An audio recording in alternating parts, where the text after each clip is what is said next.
గత ప్రభుత్వం కారణంగా రాష్ట్రంలో నిర్మాణ రంగం కుదేలైందని ముఖ్యమంత్రిగా చంద్రబాబు అధికారంలోకి వచ్చిన తర్వాత అమరావతి ఊపిరి పీల్చుకునే విధంగా రాష్ట్రంలో పూర్వవైభవం వచ్చిందని విజయవాడ ఎంపీ కేసినేని శివనాథ్ అన్నారు. టీఎన్టీయూసీ రాష్ట్ర అధ్యక్షుడు గొట్టుముక్కల రఘురామరాజు నిర్మాణ రంగంలోకి అడుగుపెట్టి ఆర్ఆర్ఆర్ అసోసియేట్స్తో పేరుతో ఏర్పాటు చేసిన నూతన కార్యాలయ ప్రారంభోత్సవ కార్యక్రమం సింగనగర్ ఇందిరానాయక్ నగర్లో జరిగింది. ఇక ప్రారంభోత్సవం సందర్భంగా ఏర్పాటు చేసిన పూజా కార్యక్రమాల్లో కేసినేని శివనాథ్, ఎమ్మెల్యే బొండా ఉమామహేశ్వరరావు పాల్గొన్నారు.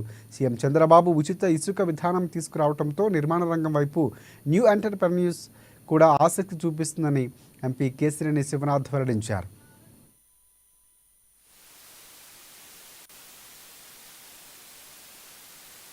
త్రిపుర అసోసియేట్స్ అని చెప్పి కన్స్ట్రక్షన్ రంగంలో మేము దిగుతూ ఉన్నాం.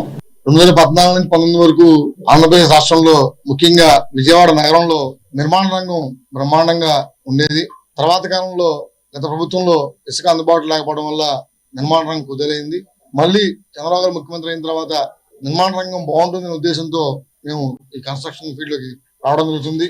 ఏదైతే ఆంధ్రప్రదేశ్ లో మళ్ళీ చంద్రబాబు గారు ముఖ్యమంత్రి అయిన తర్వాత ఈ రాష్ట్రంలో నిర్మాణ రంగం బ్రహ్మాండంగా ఉండాలని చెప్పి కోరుకుంటూ అందులో భాగంగా మేము కూడా నిర్మాణ రంగంలో అడుగుపెట్టామని చెప్పి తెలియజేస్తూ మాకు అండగా ఉన్నటువంటి ఎమ్మెల్యే మా అన్నయ్య ఉమామహేశ్వరరావు గారికి, అదేవిధంగా మన అన్నయ్య చిన్ని గారికి ఇద్దరు కూడా ఎప్పుడు మా నిరంతరం అండగా ఉండాలని చెప్పి కోరుకుంటూ ఒక్కొక్క ఇసుక లారీ 30,000 రూపాయలు చేసి బ్లాక్ లో క్విట్ ప్రోకో ద్వారా అమ్ముకున్నటువంటి జగన్మోహన్ రెడ్డి విధానం వల్ల మొత్తం నిర్మాణ రంగం కుదేలైపోయింది. 60 లక్షల పైచిలకు నిర్మాణ రంగంలో ఉన్న కార్మికులు అర్ధాకలతో అలమటించారు. తెలుగుదేశం ప్రభుత్వం వచ్చినాక నిర్మాణ రంగం పూర్వవైభవం పొందింది. అందుకని వాళ్ళ బిల్డర్స్ అందరూ కూడా ముందుకు వస్తా ఉన్నారు. ఈ రోజున అమరావతిలో గానీ, రాష్ట్ర వ్యాప్తంగా గానీ, విజయవాడ నగరంలో గానీ, విజయవాడ చుట్టుపక్కల గానీ పెద్ద ఎత్తున నిర్మాణాలు మళ్ళా ముందుకెళ్తా ఉన్నాయి. సిఆర్డీఏ పరిధిలో అన్ని రకాలుగా మళ్ళీ బిల్డర్స్ అందరూ కూడా ముందుకొచ్చి అపార్ట్మెంట్లు, పెద్ద పెద్ద కాంప్లెక్స్లు కడతానికి ముందుకు వచ్చారు. దీనివల్ల భవన నిర్మాణ కార్మికులకి పనులు జరుగుతా ఉన్నాయి.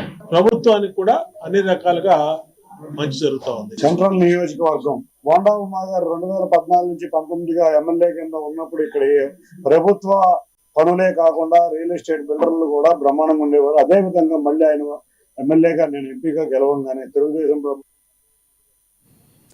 మహబూబాబాద్ జిల్లా నూతన వ్యవసాయ మార్కెట్